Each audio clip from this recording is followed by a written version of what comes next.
From knocking Hector Alfredo Avila out with authority to his vicious KO against Wladimir Klitschko, these are the top 10 knockouts of Anthony Joshua's career.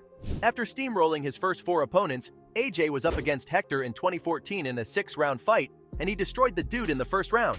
As soon as the fight started, it was clear as day that Joshua was leagues ahead of Hector, as he kept landing punches while the Argentinian had no chance at all. And with around a minute and 20 seconds left in the first round, he picked up the pace and started landing a bunch of hooks that had Hector in panic mode. He had no choice but to clinch AJ to stop the beating, but as soon as the ref broke them up and they started fighting again, the Brit smacked him with a left hook that sent him crashing down. The Argentinian clearly couldn't take any more of a beating, so he wasn't able to get up before the ref counted to 10. You've got to feel for him because he was towards the end of his career while AJ was a young and hungry fighter. That said, Matt Legg had it even worse. You see, unlike Hector, Matt was actually putting up a hell of a fight against AJ as he was pushing the pace and throwing some crazy punches that made Joshua realize that he's not dealing with just any bum. Plus, he knew that the only way for him to win was by landing a haymaker, so he stuck to his game plan. Thanks to the approach taken by Legg, it was the first time we saw AJ tested in his pro career. But in the end, it was all for nothing because Anthony soon started fighting back, and before Matt knew it, AJ hit him with an uppercut followed by a left hook that knocked him out in the first round. Getting the high guard up there as Joshua dives. Oh, that right hand uppercut! Bang! So he went from believing that he could beat the up-and-coming Joshua to being knocked out by him within seconds. It was humiliating, but not as humiliating as what happened to Rafael Zumbano. In the first round, it was all AJ as he pieced up Zumbano with ease, but he couldn't knock him out. But when it was the second round, we were treated to an all-timer performance from Joshua. The Brit landed an impressive combo with a little under 2 minutes left in the round, and then the Brazilian tried to clap back, but he made the mistake of leaving his face unprotected, so AJ whacked him with a brutal right hook that knocked him down immediately. In the Joshua story, one single shot, boom. He got hurt so bad that he wasn't even able to get up properly, and once he did, he almost fell again. But hey, what do you expect when you're up against a killer like Anthony Joshua? While all of these KOs were impressive, they were against rookies, so that definitely takes away from their wow factor. That said, the Brit has numerous knockouts against some great fighters as well, sort of like the one against Eric Molina. After winning his first 17 fights in a row, AJ fought Eric Molina with his IBF heavyweight title on the line.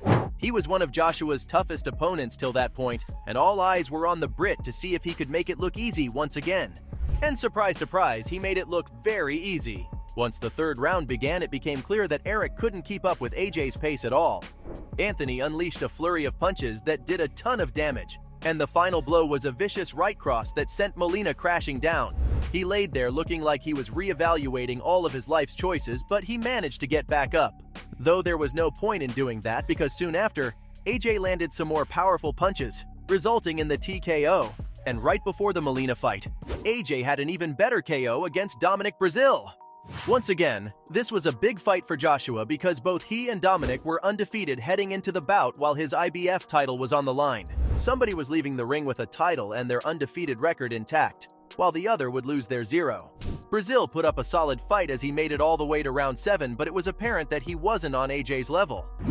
After a fantastic combo of punches, Dominic got knocked down with 2 minutes and 25 seconds left in the round. Somehow, he managed to get back up, but much like Molina, it was all for nothing since he got knocked out just 16 seconds later. Finish here in round 7. Everybody on their feet.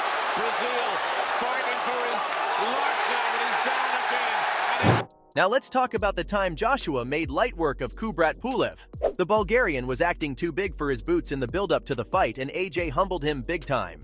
After 8 rounds of action, AJ decided to put Kubrat out of his misery once and for all in the 9th round. After hitting him with a jab, he unleashed a lethal cross that knocked Pulev out cold. It was honestly one of the best KOs boxing has seen in recent times, because it was beautiful. It was the definition of winning a fight with authority. And let's not forget that Pulev only had 1 loss prior to the fight, so the fact that AJ walked through him like that is insane. The same goes for the time Anthony annihilated Charles Martin. The stakes were incredibly high as both men were undefeated while Martin's IBF title was on the line. This was AJ's chance to seize the opportunity and take his career to the next level. But he was up against a legit fighter. Despite having so much pressure on him, AJ destroyed Martin within just 2 rounds with a brutal KO. After being a little patient, Joshua found an opening and dropped Charles with a cross that had him hurting bad. He still beat the ref's count, but just a few seconds later, Joshua landed the same punch, which sent Martin down for good. And so began the AJ era. When the AJ era was in full swing, we got some crazy KOs, like the one against Molina, as well as the knockout against Alexander Povetkin. After defeating Joseph Parker for the WBO title in March of 2018, AJ was the king of the heavyweight division. And to further cement himself at the top of the food chain, he needed to destroy Povetkin in a dominant fashion. Luckily for him, that's exactly what he did. In the 7th round, AJ was looking incredibly fresh and sharp, while Alexander looked fatigued, and soon Joshua landed a big right hand that wobbled the Russian. From then on, it was all Anthony as he kept unloading a barrage of powerful punches that took the life out of Povetkin, and soon he went crashing down. Despite struggling to get back on his feet, he beat the count, but then AJ punished him some more, resulting in a vicious TKO that ended with Povetkin looking like a fool. And mind you, this was the first time in Alexander's career that he was stopped, so this was a huge feat. Now let's go back to AJ's rise to the top because one of his greatest KOs came in his 15th fight when he made a mockery of Dillian Whyte. Whyte was no slouch, as he was also undefeated heading into the bout, and there's no doubt about the fact that he gave AJ a tough fight. That is, until Joshua locked in the 7th round. In typical AJ fashion, he pushed the pace and landed a flurry of punches that did a ton of damage to Dillian, causing his legs to start wobbling, and from then on, AJ just steamrolled the poor guy. He landed a few more punches and then hit Whyte with an uppercut that knocked him out so hard that the ref waved it off immediately. Talk about making a statement. But look at the legs. There's a grin from Whyte, but the legs are betraying him and down he goes. This was a huge victory for Joshua because it allowed him to be the Brit who'd go on to become the face of boxing. Had the result been reversed, then we'd have lived through the Dillian era instead. But that didn't happen, and instead it was AJ who leveled up and fought the best of the best, such as Klitschko, whom he KO'd as well. This was the biggest fight of Anthony's career up to that point, and boy was it a banger of a bout. Both men came out guns blazing, and Wladimir managed to take AJ to the 11th round. Klitschko tried his best to weather the storm, but it was AJ who came out on top. After Joshua landed a vicious uppercut, it was clear that Wladimir was wobbled, and it took just a few more punches to send him down for the 2nd time in the fight. He got back up, but Anthony was hungry for the kill, so he knocked him out for good with another insane combination of punches. Just like that, AJ proved to everyone that he was the real deal. Second knockdown in the round. Joshua's got it. So, from knocking Hector Alfredo Avila out with authority to his vicious KO against Wladimir Klitschko, those were the top 10 knockouts of Anthony Joshua's career.